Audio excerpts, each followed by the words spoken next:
جس کی میں نے تلاوت کی انشاءاللہ اس کو اخیر میں ذکر کریں گے۔ پہلے جو ہم سن چکے ہیں تراویح میں اس کو چیدہ ذکر کر دیتے ہیں۔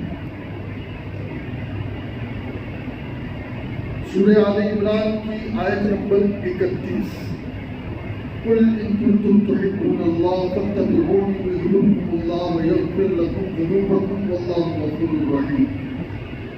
اس آیت کا شان نزول یہ ہے، حضرت ابن عباس کہتے ہیں کہ خانہ کعبہ میں لوگوں نے بت نصب کر رکھے تھے، اور جب میرے رسول صلی اللہ علیہ وسلم نے انہیں بتوں کی پرستش سے منع کیا تو ان لوگوں نے یہ کہا کہ آپ ہمیں اللہ کی توحید کیا بتاتے ہو، کیا سکھاتے ہو؟ ہم تو اللہ سے محبت کرنے والے ہیں۔ یعنی انہوں نے ایک طریقے سے یہ کہا کہ ہمیں آپ کی ضرورت نہیں ہے، ہم تو ڈائریکٹ والے ہیں، ہم ڈائریکٹ اللہ تک پہنچے ہوئے ہیں، ہمیں آپ کے وسیلے کی ضرورت نہیں ہے، آپ کی نصیحتوں کی ضرورت نہیں ہے۔ اب آپ دیکھیں نا، جب یہ بات ان لوگوں نے کی تو اللہ نے قرآن پاک کی آیت نازل فرما دی اور فرمایا، اے محبوب تم فرما دو اگر تم اللہ کو دوست رکھتے ہو تو میرے فرما بردار ہو جاؤ، تو پھر اللہ تمہیں دوست رکھے گا اور تمہارے گناہ بخش دے گا، اور اللہ بخشنے والا مہربان ہے۔ اس آیت پاک سے یہ بات سمجھ میں آئی کہ کوئی بغیر حضور کے پیچھے چلے ہوئے اللہ کا دوست بن ہی نہیں سکتا۔ جسے اللہ کا بننا ہے اسے پہلے رسول کا بننا پڑے گا، جسے اللہ کا محبوب بننا ہے اسے رسول کا محبوب بننا پڑے گا، تب جا کر کے کشتی پار لگے گی۔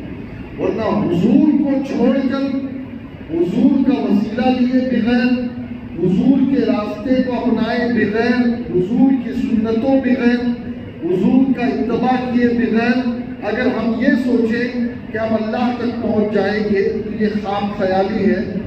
وہ انسان جہنم اور شیطان تک تو پہنچ سکتا ہے لیکن اللہ تک کبھی بھی نہیں پہنچ سکتا۔ ایسے ہی سورہ آل عمران کی ایک آیت جس میں اللہ رب العزت جل شانہ نے ذکر کیا کہ جب عیسائی نجران کے میرے رسول صلی اللہ علیہ وسلم سے مناظرہ کرنے کے لیے مدینے پاک آئے تو ہوا کیا، اللہ کے نبی علیہ السلام نے انہیں سمجھایا ہے۔ انہوں نے پہلے تو یہ بات رکھی کہ دیکھو کیا کوئی بیٹا بن باپ کے بھی ہو سکتا ہے؟ یعنی ان کا مقصد یہ تھا کہ بن باپ کے کوئی بیٹا نہیں ہو سکتا، تو پھر یہ مان لو کہ عیسیٰ خدا ہے یا خدا کے بیٹے۔ اللہ اکبر۔ تو میرے نبی علیہ السلام نے فرمایا کہ دیکھو عیسیٰ کی مثال ایسے ہی ہے جیسے آدم کی مثال ہے۔ آدم کا بھی باپ نہیں ہے، عیسیٰ کا بھی باپ نہیں ہے۔ ان مثل عیسیٰ عند اللہ کمثل آدم خلقہ من تراب ثم قال له کن فیکون، کہ عیسیٰ کی مثال آدم کی طرح ہے اور اللہ نے اسے بھی مٹی سے بنایا ہے، اور یہ اللہ کی شان ہے۔ وہ کہتا ہے کن فیکون، ہو جا تو ہو جاتا ہے۔ ہاں، یہ میرے رب کو اس چیز کی حاجت نہیں ہے کہ 9 مہینے پیٹ میں گزارے کسی کو اور پھر اس کے بعد وہ پیدا ہو وغیرہ وغیرہ۔ رب کی شان اس سے بھی اعلیٰ ہے، وہ کن کا مالک ہے، وہ کن کہتا ہے ہو جاتا ہے۔ تو یہ عیسیٰ علیہ السلام کے حوالے سے ان کا جو عقیدہ تھا، اب وہ لوگ بوکھلائے، ایسے بوکھلائے کہ ان لوگوں نے کہا کہ اب ہمیں جو حق پر ہوگا وہ بچے گا اور جو ناحق ہوگا وہ فنا ہو جائے گا. آپ بھی میدان میں آؤ، ہم بھی میدان میں آتے. تو اللہ نے بھی اپنے رسول کو اشارہ دیا، فقل تعالوا ندعو ابناءنا وابناءکم ونساءنا ونساءکم وانفسنا وانفسکم ثم نبتہل فنجعل لعنۃ اللہ علی الکاذبین. اللہ نے فرمایا کہ آؤ ہم بلائیں اپنے بیٹے اور تمہارے بیٹے، اپنی عورتیں اور تمہاری عورتیں، اپنی جانیں اور تمہاری جانیں، پھر مباہنہ کریں تو جھوٹوں پر اللہ کی لعنت ہے. اب جب مباہنے کی دعوت اور چیلنج میرے رسول نے عیسائیوں کو دیا تو اب وہ لوگ میدان میں آئے. یہاں پورے عیسائیوں کے بڑے بڑے پادری گرو گھنٹال موجود تھے اور وہاں میرے رسول اللہ کی گود میں امام حسین، سیدھے ہاتھ کی انگلی پکڑ کر چل رہے ہیں امام حسن، رسول اللہ کے پیچھے سیدہ فاطمہ الزہرا اور سیدہ فاطمہ الزہرا کے پیچھے مولائے کائنات علی مرتضیٰ. پردہ دیکھیں نا کہ سیدہ فاطمہ الزہرا کو آگے سے رسول اللہ نے پردے میں لیا، پیچھے سے مولا علی نے پردے میں لیا ہے. اور حال یہ ہے کہ سیدہ کے نشان قدم کو بھی پردے میں رکھا گیا ہے. یعنی یہاں نشان قدم سیدہ پڑھتے ہیں تو اسی پر مولا علی اپنے نشان قدم رکھ دیتے ہیں تاکہ سیدہ کے نشان قدم کی بھی بے پردگی نہ ہو. اللہ اکبر. اس شان کے ساتھ یہ قافلہ آیا اور جب یہ قافلہ آیا تو ایک پادری تھا، اس کی نظر پڑی امام حسن پر، امام حسین پر. کہا میں ایسے چہروں کو دیکھ رہا ہوں کہ اگر اس رسول نے دعا کی اور ان بچوں نے اگر آمین کہہ دیا تو قیامت تک کے ایک عیسائی بھی زمین پر باقی نہیں رہے گی، ہم اسی وقت ہلاک ہو جائیں گے. اور پھر میرے رسول علیہ السلام سے انہوں نے مباہنے کا ارادہ ترک کیا اور میرے آقا نے فرمایا کہ یقیناً اللہ کا عذاب ان پر آ چکا تھا، اگر وہ پیچھے نہ ہٹتے تو قیامت تک کے ایک عیسائی زمین پر نہ رہتا اور ان کے علاقے میں جو تر گھاس ہے وہ تک کے جل کر کے راکھ ہو گیا. اللہ اکبر. تو دوستو یہ اس آیت کا شان نزول ہے اور انشاءاللہ آج سیدہ طیبہ طاہرہ خاتون جنت خاتون قیامت ملکہ فردوس بری فاطمہ الزہرا سلام اللہ علیہا کے وصال کا دن ہے. انشاءاللہ آپ کے حوالے سے کل ہم گفتگو انشاءاللہ سنیں گے اپنے اپنے گھروں میں. آپ فاتحہ کا اہتمام کریں، سیدہ کی شان میں جو ہے وہ بچوں کو قصیدے سنائے. اسی طریقے سے ایک آیت ہم نے اور سنی تراویح میں، وَإِذْ أَخَذَ اللَّهُ مِيثَاقَ النَّبِيِّينَ لَمَا آتَيْتُكُم مِّن كِتَابٍ وَحِكْمَةٍ ثُمَّ جَاءَكُمْ رَسُولٌ مُصَدِّقٌ لِّمَا مَعَكُمْ لَتُؤْمِنُنَّ بِهِ وَلَتَنصُرُنَّهُ قَالَ أَأَقْرَرْتُمْ وَأَخَذْتُمْ عَلَى ذَلِكُمْ إِصْرِي قَالُوا أَقْرَرْنَا قَالَ فَاشْهَدُوا وَأَنَا مَعَكُمْ مِنَ الشَّاهِدِينَ فَمَنْ تَوَلَّ بَعْدَ ذَلِكَ فَأُولَٰئِكَ هُمُ الْفَاسِقُونَ. اب اللہ رب العزت جل شانہ نے عالم ارواح میں تمام نبیوں کی روحوں کو اکٹھا کیا. عالم ارواح میں تمام نبیوں کی روحیں جمع ہوئی اور مقصد کیا تھا جمع ہونے کا؟ اللہ نے فرمایا اے نبیوں کی روحوں تم اس بات کا عہد کرو کہ میرا یہ رسول محمد صلی اللہ علیہ وسلم اگر تمہارے دور میں آ جائے، تمہاری نبوت کے زمانے میں آ جائے تو پھر تم اپنی نبوت کو فوقیت نہیں دو گے بلکہ اس رسول کا کلمہ پڑھو گے، اس رسول کی مدد کرو گے، اس رسول پر ایمان لاؤ گے.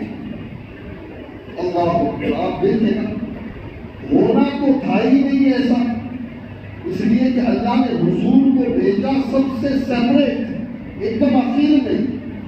لیکن یہ تمام چیزوں کے کرنے کا مقصد یہ تھا کہ کوئی نبی یا کوئی رسول یہ نہ سمجھ بیٹھے کہ جو آخری میں آ رہا ہے وہ بھی ہماری طرح ہوگا یا ہماری شان والا ہوگا. نہیں, انہیں یہ بتانا تھا, انہیں یہ باور کرنا تھا کہ وہ آئے گا تو آخر میں, لیکن اس کی شان یہ ہوگی کہ وہ تم سب کا رسول ہے.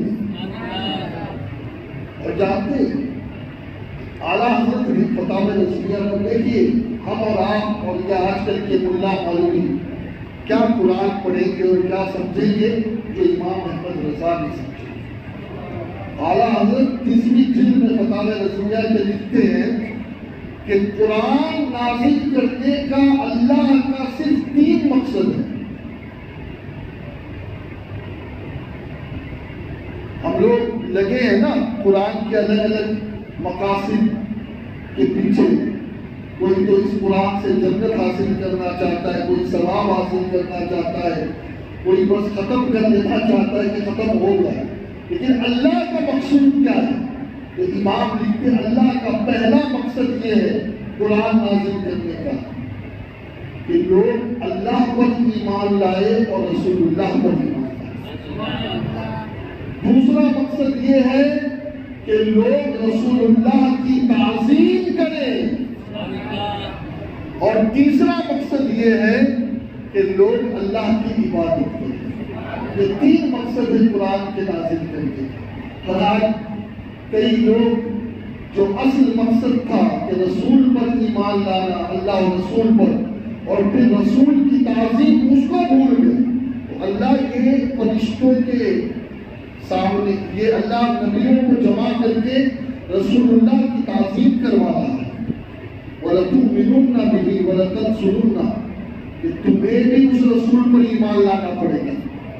آپ سوچو تو صحیح, امام کو کہہ دیا کہ تو اصل امام نہیں, کوئی تیرا بھی امام ہے نا. اور پھر اللہ نے نماز اقصا میں بتا دیا سارے نبی پیچھے تھے اور میرا رسول آگے تھا, اور بتا دیا اسی رسول کے لیے یہ ساری کائنات ہے, اسی رسول کی شان دکھانے کے لیے ساری کائنات. اب دیکھیں, چلیے یہاں تک کہ تو بات ہو گئی. پھر اللہ فرماتا ہے کہ تم نے اس بات پر اقرار کیا کہ تم اس کی مدد کرو گے, اس پر ایمان لاؤ گے ضرور ضرور, اور میرا یہ بھاری ذمہ دیا, کیا تم اقرار کرتے؟ اور جب اقرار کیا تو اللہ نے کہا کہ ایک دوسرے پر تم گواہ بن جاؤ. ایک نبی کو دوسرے نبی پر, ایک رسول کو دوسرے رسول پر اللہ نے گواہ بنا دیا کہ اس بات پر تم گواہ بننا. اور پھر کیا کہا؟ وَعَلَا مَعَكُمْ مِنَ الشَّاهِدِينَ, میں بھی گواہوں میں شامل ہوں. اللہ کی یہ شان, وہ تو اللہ ہے, اسے کسی کے لیے گواہی دینے کی ضرورت ہی نہیں ہے. لیکن جب بات محبوب کی آئے تو اللہ کہتا ہے مجھے میرے محبوب کی گواہی بھی پسند ہے. ہاں, مجھے میرے محبوب کی گواہی بھی پسند ہے. اور پھر کیا کہا؟